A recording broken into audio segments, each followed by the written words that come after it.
Bonjour, et aujourd'hui je vous présente un autre extrait avec Cheminer vers un nouveau vous que je vous présente pour voir un peu qu'est-ce que j'y ai mis.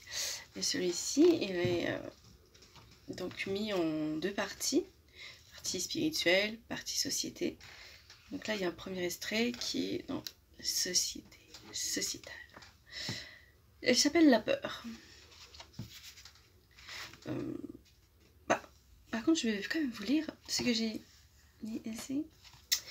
Je vous invite à creuser, à cheminer à l'intérieur de vous pour que sa répercussion se fasse à l'extérieur. Je suis une fois encore en collaboration avec mon guide spirituel pour vous le livrer. Découvrez une nouvelle vision, prenez ce qui vous correspond et vous reviendrez plus tard prendre ce qui n'est pas d'actualité pour vous en ce moment. Il y a un moment pour chaque chose, un pas après l'autre, tout est toujours parfait. Et donc voilà, la peur. La peur nous sert-elle vraiment ? Parfois, elle nous fait reculer, parfois, elle nous paralyse. La peur nous déstabilise et nous fait faire des choses insensées. Nous perdons le contrôle de nos émotions, de nos actes et n'arrivons plus à prendre du recul. Dans ces cas de figure, nous reconnaîtrons clairement que la peur nous dessert et peut nous conduire à un comportement dangereux.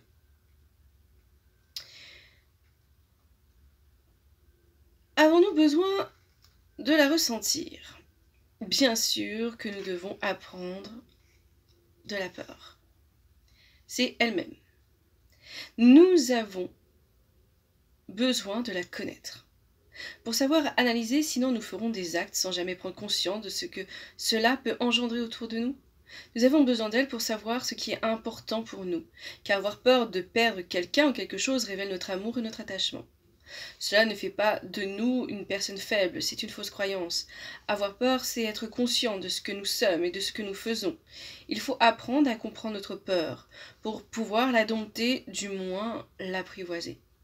Il n'est pas nécessaire de la faire disparaître car nous en avons besoin. La peur a-t-elle des côtés positifs ? Elle nous permet de nous tempérer, de nous dépasser et de nous canaliser pour nous amener une meilleure concentration. Elle augmente nos performances d'analyse, d'endurance et de dépassement de soi. Mais pour avoir ses points positifs, il faut dépasser la peur négative pour rencontrer la peur positive. Et pour cela, il faudra que vous dépassiez l'angoisse, la paranoïa, la sidération et tout effet menant à la non-maîtrise de vos actes. Comment faire ce dépassement ? En vous recentrant sur vous, en calmant votre respiration et en prenant conscience de celle-ci. Il faut calmer votre mental pour enfin pouvoir prendre le recul, pour pouvoir analyser et réfléchir ce qui anime votre peur. Interrogez votre peur. Cette leçon, alors on interroge avec ces questions que je mets à disposition. Quelle leçon m'apprend-elle? Que révèle-t-elle sur moi? Cette peur est-elle raisonnée? Cette peur m'aide-t-elle à aller de l'avant ou me fiche-t-elle? Elle me permet d'y voir clair ou obscurcit-elle mon jugement? Qui a révélé cette peur? De quelle manière? Comment m'en guérir ou comment la canaliser? Et oser y répondre, c'est faire un pas vers la guérison et la libération. Après, il y a encore des choses à faire, évidemment. C'est pas qu'en répondant aux questions. Ce sont des pistes. Ensuite, on va vous parler de l'amour inconditionnel. L'amour inconditionnel, c'est un amour pur, sans limite et sans attente. Il emplit ton cœur et ton être. Il est puissant, difficile à comprendre. C'est comme avoir un trop-plein à ne pas savoir comment être satisfait, ni savoir à qui le donner réellement. Alors vous faites cette erreur. Vous la donnez à un nombre de personnes restreintes, souvent votre partenaire ou vos enfants. Ce n'est pas véritablement une erreur en soi car elle est évidente. Il faut commencer par ses proches, mais il ne faut pas s'arrêter. Il faut élargir le cercle. Pourquoi ? Parce que cet amour n'est pas fait pour être cloisonné, il a besoin de vibrer et de servir un plus grand nombre. C'est un amour infini, et surtout parce qu'il étouffe ces êtres chers que vous couvrez d'amour. C'est un amour qu'une seule âme ne peut pas satisfaire. Vous allez la placer dans une bulle, le protéger de manière excessive et le couvrir d'amour. Il en deviendra soit dépendant, soit en rébellion, et dans tous les cas, il se sentira isolé et perdu le jour de votre départ, abandonné car il n'aura pas appris l'indépendance. Alors prenez conscience du poids que vous faites peser sur les épaules de vos proches. Changez d'attitude et n'ayez pas peur de ce qu'ils vont ressentir ou de ce que vous allez ressentir. Expliquez-leur ce que vous avez compris.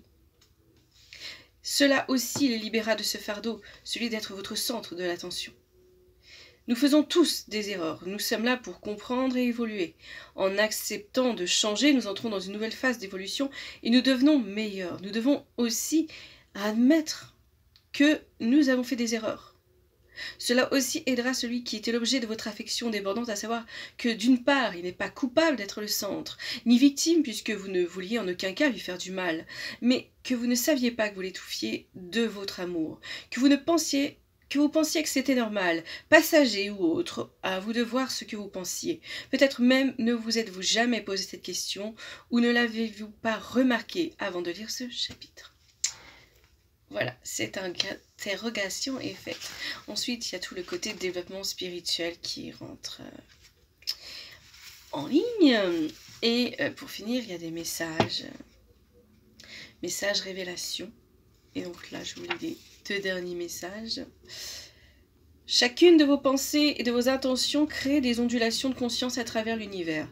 Vous êtes invité à sortir de l'étourdissement du train-train quotidien en empruntant ce nouveau chemin qui s'ouvre devant vous.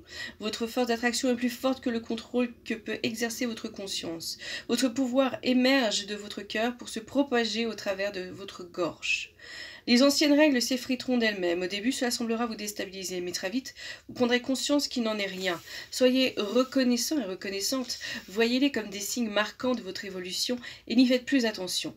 La création du monde dans lequel vous souhaitez vivre se réalisera en parfaite coopération avec votre propre destin. Le plan divin a la place de se concrétiser en vous, abandonnant en confiance à la douceur de la vie. Profitez-en. Il n'y a rien à changer. Faites confiance au timing divin. Le divin vous invite à faire vos jeux. Votre humanité a plus que jamais besoin de la bonne volonté de chacun pour évoluer. Nous vous rappelons que ce que vous vivez actuellement fait partie d'une réalité plus vaste, impossible à entrevoir pour le moment pour la plupart d'entre vous. Y aurait-il comme un sentiment d'abandon, de solitude empli de vide, même si vous n'êtes pas seul dans votre vie actuelle? Nous souhaitons vous envelopper de notre énergie bienfaisante à la manière d'un cocon jusqu'à ce que la douleur s'apaise. Cette énergie a la particularité de réparer et de revitaliser une structure énergétique bloquée dans l'inconscient afin de vous protéger au mieux. Nous partageons avec vous la joie vibrante et sans cesse renouvelée de la vie, de la nature, sa synergie et sa beauté multiple symphonie à la fois grandiose et délicate. L'énergie qui appelle à l'alliance et qui ancre. Apprenez à lire le monde avec un regard constructif, responsable et bienveillant, même s'il existera toujours des gens pour vous traiter de doux rêveurs. C'est important de le comprendre car personne n'est épargné. Ce cheminement prendra sens qu'après, quand vous verrez le tableau dans son intégralité. Nous vous attendons pour nous rallier dans une fraternité plus grande et plus riche. Nous vous rappelons que la nature n'est pas uniquement un spectacle, mais une appartenance. Un corps a un besoin vital de moments en lien avec la nature, votre corps. Il est important de veiller à ce que chacun dispose d'un endroit pour se soigner, prendre le temps de réfléchir et organiser la suite de sa vie. Et cet endroit est dans la nature elle-même. Nous sommes au commencement d'un long cheminement. Il est important à une époque saturée d'images et de sons de prendre le temps de vous laisser aller à la rencontre d'une œuvre, d'y pénétrer, d'aller au-delà de la seule émotion superficielle et de dépasser la catharsis personnelle pour y entendre battre un cœur humain universel. Soyez en face avec votre niveau intuitif, car c'est une vraie source de joie. Il vous est demandé au préalable d'engager librement votre conscience par une réponse sincère et réfléchie à notre question. Souhaites-tu notre aide? Car votre accord est primordial pour entamer le processus d'éveil supérieur.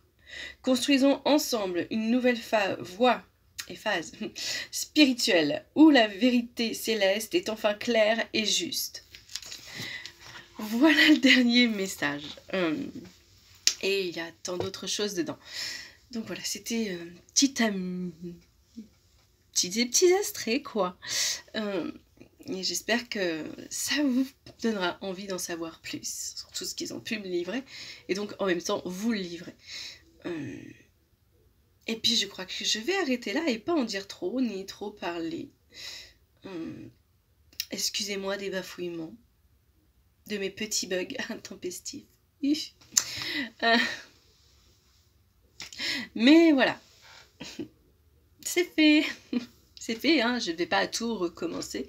Je vais laisser donc cette vidéo avec ces bugs, ces petits ratés, et vous le livrer tel quel.